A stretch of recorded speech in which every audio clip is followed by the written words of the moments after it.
Hey everybody, it's Romania Black. We're on episode 9 of Bungo Stray Dogs. And last episode, the introduction of Kyouka, oh my gosh, I was pretty stunned by it. Like her whole thing about being controlled, having her ability controlled, it makes total sense how Akutagawa is able to control her. And the idea of Atsushi rescuing her, them both being orphans, so they have that in common, and them both not wanting to be tied to their pasts, but also having issues with controlling their abilities.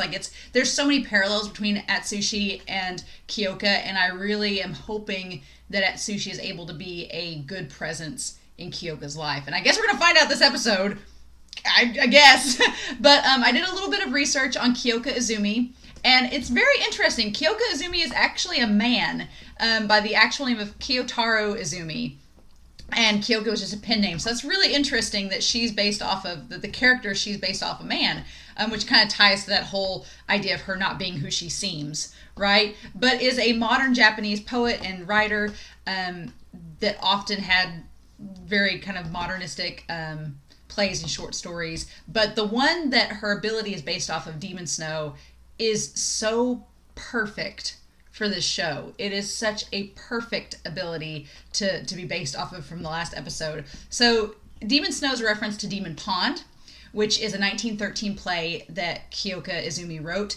It has several different characters, one of which is called Princess Yuki, Yuki meaning snow. So Princess Snow White is the literal interpretation. But she is the mistress of a demon pond that basically tells the tale of this woman who's offered as a sacrifice. So again, this ties back to last episode when Kyouka was literally a sacrifice that Akutagawa was willing to make a statement of the port mafia. So she was literally a sacrifice, just like in the story. And it's been during a drought, and she becomes princess of the pond that she was sacrificed to. And she's warned that she can't leave the pond as long as the bell tolls, or else the village will be submerged in water that surrounds her. Which I think the bell tolling is interesting because that ties to the cell phone. She can't really do anything unless someone tells her to. Her power is activated by the cell phone, so like a bell tolling. And then she can't leave the Port Mafia, I'm assuming, or else someone that she probably holds dear will be hurt. But she's an orphan, so I don't know how that works. That's the one part about the reference that I was like, well, if she doesn't do what she is told, people will be in trouble. And I guess that refers to the bomb, maybe. Maybe those are the people in danger. But I thought that the ability Demon Snow was such a cool tie-in to the episode and a tie-in to the plot of that story that I thought that fit perfectly. So that was really cool. I like that. That one's probably one of my favorites that we've looked at so far because it's just, I think, the most thematically, it ties in perfectly with the story. But yeah, so Atsushi, what are you going to do? He passed out with Kyouka, so and she still got that cell phone, and Dazai is being held by Akutagawa. How intriguing. And we're supposedly going to get the red-haired person this episode. I'm so ready. Ever since episode 1, and ever since I've been commenting on the red-haired person, the OP, everyone in the comments has been like, just you wait. And so I have. I've not spoiled myself. I've been very patient. And as soon as we got that preview, I was like, oh, it's time. So I hope you all enjoy this reaction. Thank you so much for watching with me. But yes, finally, we are going to start episode 9 of Bungo Stray Dogs. Beauty. The beauty is quiet like a stone statue. Very, very intriguing. But yes, we are going to start that episode here in 5, 4, 3, 2, 1, and let's go.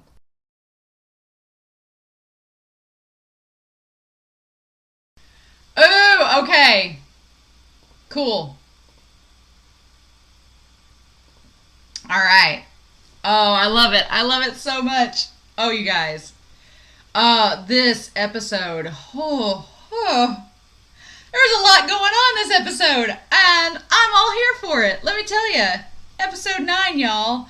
I instantly get why Atsushi wants to help Kyouka because, I mean, kindred spirits, right? Not only orphans, but they both have a sense of not knowing where to go. They both don't know what to do. Like, I like how they each have gone separate ways. Like Atsushi could have easily been picked up by the Port Mafia from the start of this. I mean, if he wasn't wanted for a bounty or anything, he could have easily been picked up by the Port Mafia, and his ability could have been used by them, much like Kyouka's is. And so Atsushi was just lucky that he found Dazai when he did, and that Dazai was with the agency, and so his fortune was, in his favor, whereas poor Kyouka, she was found by the wrong people that are exploiting her and her talents. And I didn't even think about the transmitter. I was like, man, that makes so much sense that they were able to locate her. But, of course, Kunikida's not wrong in saying, like, there is some truth to Kunikida being like, look, you got to take care of you. You have one person in the boat you got to watch out for. If you try to pack too much in there, it's going to sink. Like, you can't save everyone. And you can't focus on the people that you can't save. So, I mean, and Kunikida, as we've seen the last 2 episodes, is pretty jaded from that experience. I mean, back in 6 and 7, is pretty jaded from that experience. And we can kind of get where he's coming from. But in the same vein, Atsushi's like, but it's not her fault. And do we really just let her die when it wasn't her fault that she was made to do those things? So, there's not a wrong answer, but it's going back to what Dazai has said way back in episode 7, the idea that, justice is a weapon. It doesn't save people. It can harm people however you want it to, but it doesn't save people. So what Kunikida's talking about is justice. Yeah, we need to bring her to justice. But Atsushi knows that that's not going to do anything, and Kunikida knows it as well. So, I love the idea that they were on a date, and that she was like, okay. And I love that Atsushi kept looking back at his wallet like, oh God, this is costing so much. But the idea that she's been basically trained as an assassin to memorize where all these structures and buildings are to, like, do bombings and attacks. But it's the things that weren't on the map. Like the crepe shop and the Ferris wheel and the things that weren't on that map that were just fun things. Like that's where she wanted to go to. And of course that made Atsushi's job even harder. And then the fact that she knew. She's like, I know what you're doing. She's like, you're trying to give me a good time, before I turn myself in. So, she appreciated that, it seems. And that was so sweet. She's like, I shouldn't have even made it past the tofu shop, but you let me have this day. And that was so sweet. And I kind of ship it a little bit, but she seems too young for him, so I don't know. But that's so sweet, though. Like, oh, my heart was breaking, and then Akutagawa shows up and takes off with Atsushi and them. God. And it looks like from the preview that she's on the ship with them as well. So the question is Dazai on the ship? Because I don't think he is. But that's interesting. So, Dazai, we get a little bit more into his backstory, and it looks like maybe in the preview we're going to get even more. I'm so ready. But Dazai being a former executive of the Port Mafia, not just a member, like a high up guy, and was the superior to Akutagawa. So they have history, and we don't know why Dazai quit, and it doesn't seem like anyone in the Port Mafia knows why either. Like, something happened. Something major happened, and that's why Dazai left. So, I'm so curious. And then we have this Chuya. Oh my gosh. Like, scrawny legs and everything with his bowler hat, embarrassing hats, showing up and clearly was partners with Dazai, just like Harushi is partners with Akutagawa, the blonde girl. So, that just added another layer. And clearly they have history and now don't like each other. But I'm like, because Dazai's like, ew, gross, you're here. And it's like, ugh. And I'm like, which to be fair, Dazai could have got out at any time he wanted to. But Chuya just breaking him out, being like, let's fight, let's do this. And it's like, I'm curious. Because you probably know Dazai's ability, so how's that going to work? It looks like it has to be skin-to-skin contact for it to affect the ability. Because when Kyouka grabbed his wrist in the last episode, she grabbed his clothes. She didn't grab his skin, though. She grabbed his coat. And that's how she was able to hold him in place. So he couldn't deactivate her ability because she wasn't grabbing his skin. But then when Akutagawa had his neck, it was touching his neck so he could deactivate it. Oh, man.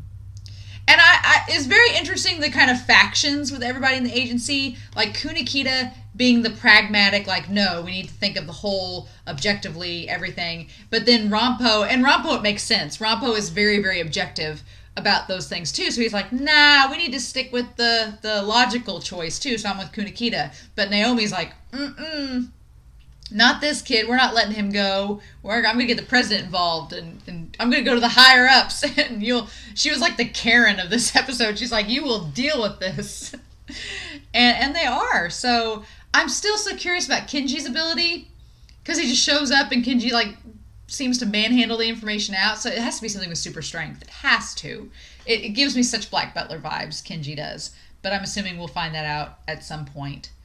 But yeah, I'm so curious now that Chuya is involved and is slowly getting more with Dazai and Akutagawa. And it seems like everybody's converging on the boat. Kunikida's going to show up. The presidents gave him keys to go.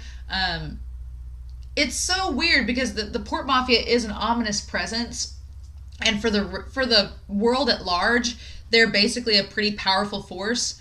I never feel like, I don't feel threatened by them in terms of when the agency's involved, because then they're on equal playing field. Because it seems like most of the Port Mafia do not have abilities. They're mostly they're just a force.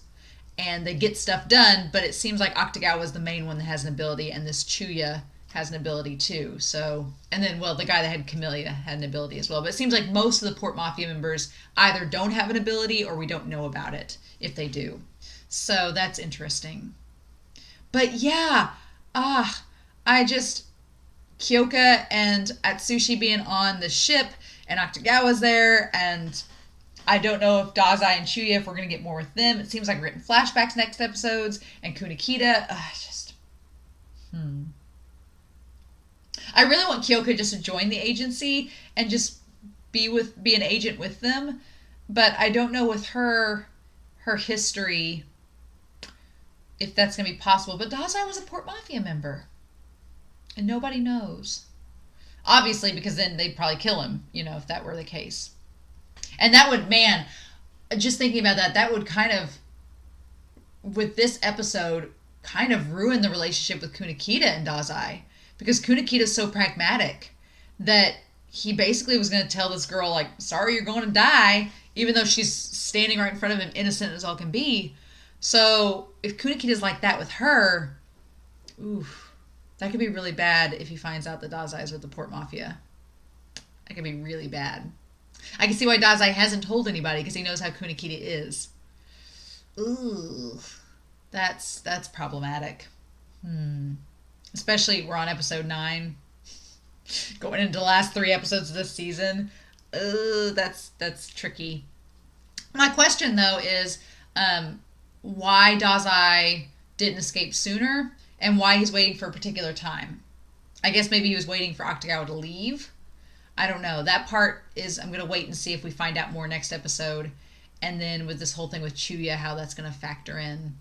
But it seems like we're getting to the bigger players of the Port Mafia starting to get involved now that Dazai's been captured. So I'm real curious if we're going to see like the head of the Port Mafia, or if we're going to see like what's going on. Because if Dazai was, a traitor and they've caught him, then they probably want him to answer to the higher ups. So, especially since he was an executive.